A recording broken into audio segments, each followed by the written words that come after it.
when you get to an elite athlete level like Brady, it's got to be about making sure the process is airtight. All right, so what you're about to hear comes straight out of the Joe Rogan's podcast, episode number 2364, where Joe is sitting down with Brandon Epstein, and the two of them dive into some really deep stuff about resistance, discipline, and the mental battles we all face. It's one of those conversations that blends everyday struggles with elite-level mindset. Brandon brings this perspective from working with top athletes, while Joe's connecting it to the bigger human experience.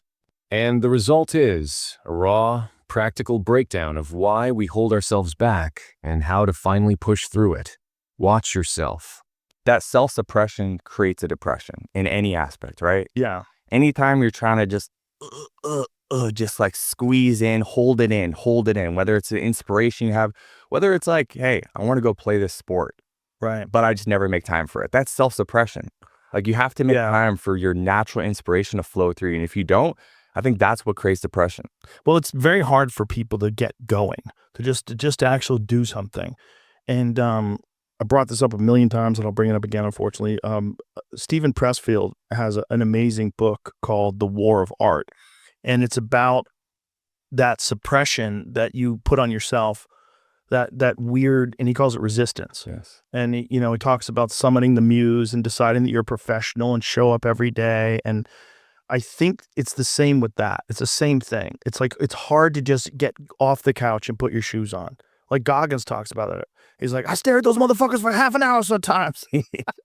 But he always puts them, I believe him. He in the library for 30 minutes? Yep, 100%. He doesn't lie. He's telling you the truth. That's why. Because he brutalizes himself. It makes sense that he stares at them for 30 minutes, but he probably literally stares at them. Yeah. Like, fuck you.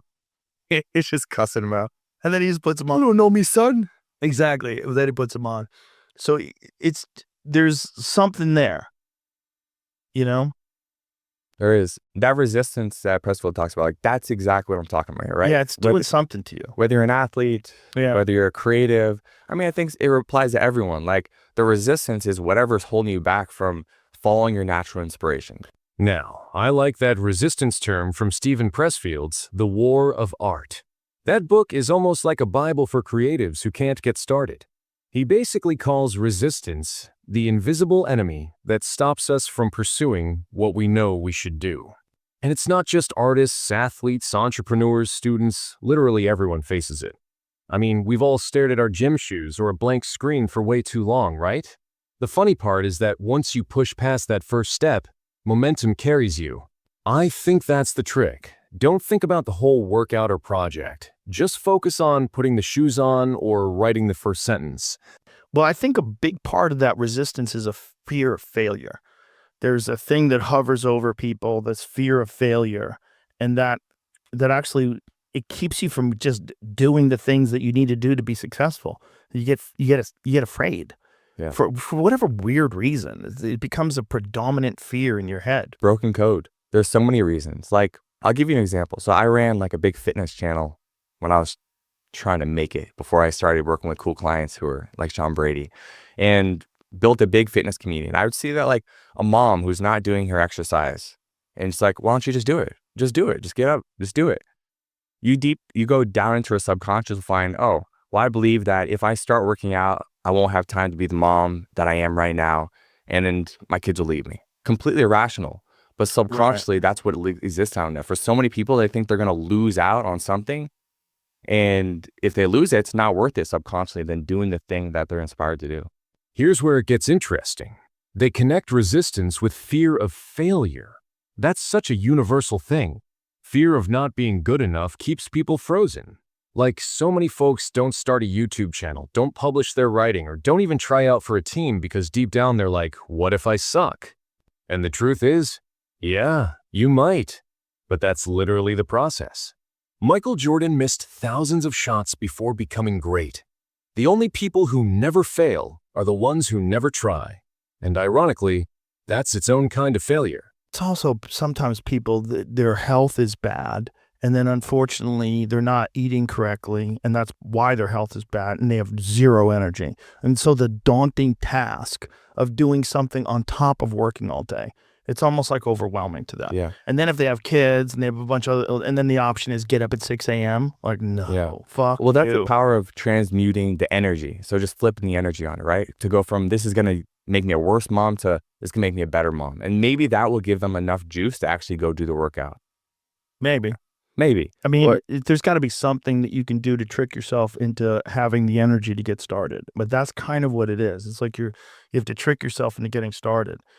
And then when you get to an elite athlete level like Brady, it's got to be about making sure the process is airtight, right? It's got to be like really tuning it in, right? Like making sure it's finely tuned. Yeah. Basically, fight week, I want his energy. I want him to be matter of fact about everything. Just matter of fact. Just neutral. Just sitting right here. You know the feeling you have in your heart where you're just like present? Mm-hmm. Just right there. Okay, now when they talk about elite athletes like fighters, this hits another level. For regular people, it's just about starting. But for someone competing at the top, the issue isn't resistance anymore. It's precision. Every thought, every emotion, every ounce of confidence matters. Imagine being in fight week, and a tiny doubt from sparring creeps in. That could throw your whole mindset off. That's why they need coaches or mentors who can reset that inner dialogue.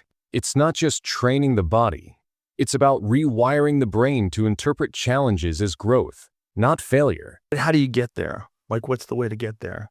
So for him at that elite level, it's going down and it's clearing out anything that comes up during camp. It might be, and this isn't actually Sean, but like I work with a lot of other fighters, and for them, it would be, oh, I'm losing in some of my sparring sessions. And so their confidence is actually going down because of that. And so it's literally reprogramming that belief inside of them. And this sounds woo-woo, but if you ever want, we'll do a session, you'll actually be able to feel it with me.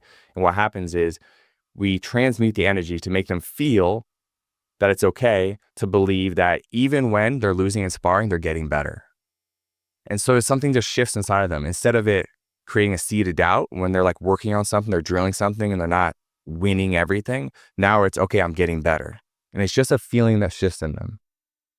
Well, that is reality, right? I mean, as long as they're not getting truly beat up. Rationally, of course. Sparring at a good place. But that survival instinct, or that goes, I should be winning everything. Yeah.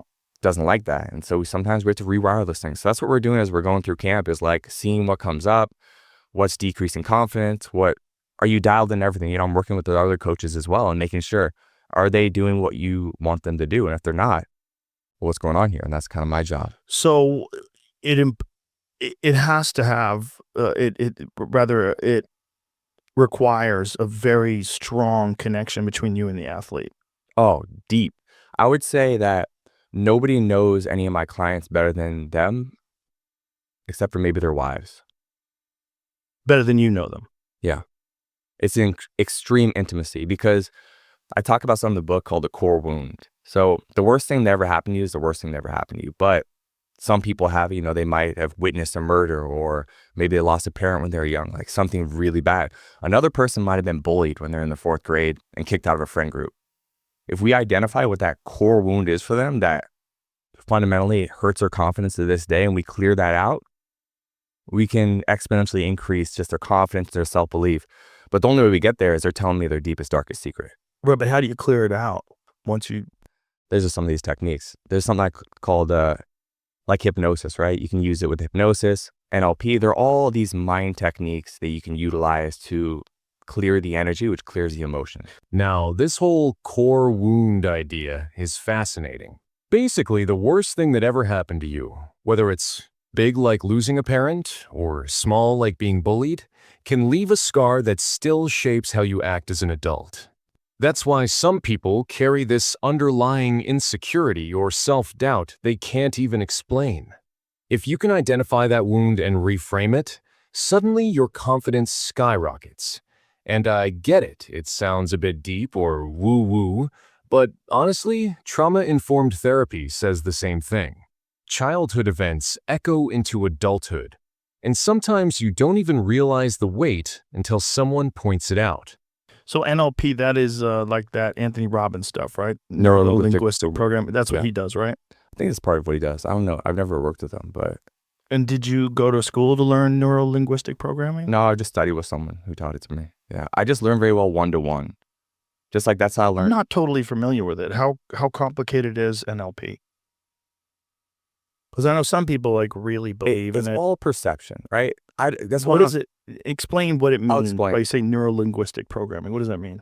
Yeah. I don't even know I don't know how to explain You don't know what it means? neuro-linguistic programming, but I will just tell you what it is. Okay. Fundamentally, you're just playing with perception, right?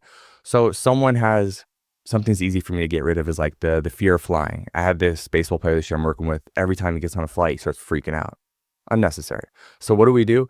We imagine him on the plane, and I have him visualize being on the plane and starting to get to that place of anxious. What are the thoughts? Oh, the plane's gonna crash. He knows it's irrational, but why is he feeling this anyway? We have to go into it. Feel the emotion. Then I have him imagine, for example, a giant picture in his mind's eye. And this picture is holding him and all the anxiety and the worst case scenario happening. And then we, boom, get rid of the color in the picture. And then we imagine this picture becoming super tiny. And then we imagine it just disappearing. And then we put a new picture in there of him being able to fly, not crash, be able to do it all the time and be successful. That's it? That's it. What if it was 9/11 and Listen. flew right into the tower right after you gave him that advice? Well, that sucks. How would you feel? Would that be it? You'd be like, I quit. I'm done. Yeah. I mean, they sound like very simple techniques, but it's something you have to experience. All right. So now we're getting into NLP, Neuro-Linguistic Programming. It's one of those controversial things. Some swear by it, others say it's pseudoscience. But at its core, it's about shifting how you perceive things. Like, if you're scared of flying, the technique is to mentally rewire the experience by visualizing it differently, shrinking the scary image, removing the color, replacing it with a positive one. Simple tricks like that can actually hack your brain's response. Is it magic? No. But it taps into how our brains process images and emotions. Honestly, if it helps someone function better, I don't care if the theory sounds fancy or not. But it would seem to me that it would be very difficult to get people to actually change their beliefs that easily. Like the idea sounds solid, but Yeah. the actual process of shifting how you view the world, depending upon the person, is like turning a battleship around. Yeah, it is. It's heavy. I don't know. I mean, this is the stuff that goes beyond the rational mind. Like if you were to experience it, you'd be like, okay, I get it. Yeah. But it's a emotional experience. I mean, there's some things we can't explain, right? Like how do you explain going through the veil in a psychedelic experience? It's something that you can't really explain when you come back on the other side. It's that kind of thing where it's like when you're in the experience, it's like, how is this supposed to be possible? I explain the techniques irrationally, be like, what are you talking about? Same thing if you have this immense psychedelic experience and you're passing through the veil and you're seeing all these things, having this experience of interconnectedness, and you try to come back and you tell someone who's never had a psychedelic experience, and we're like, what are you talking about? Yeah, there's not enough words. No, No words work. this stuff goes beyond language. It's the same thing. Yeah. And that's really where this whole talk lands. You can see it's not just about workouts or athletes or even overcoming fear of flying. It's about that constant push and pull we all face between what inspires us and what holds us back. Joe and Brandon Epstein, in this episode, really hit on something universal. Resistance isn't just an enemy. It's almost a signpost pointing toward the things we need to do most. And honestly, that's the challenge for all of us, catching ourselves in those moments of hesitation and flipping the script. So maybe the real question is, what's that one thing you've been holding back on? And what happens if today's the day you finally lean into it? Just write in the comments.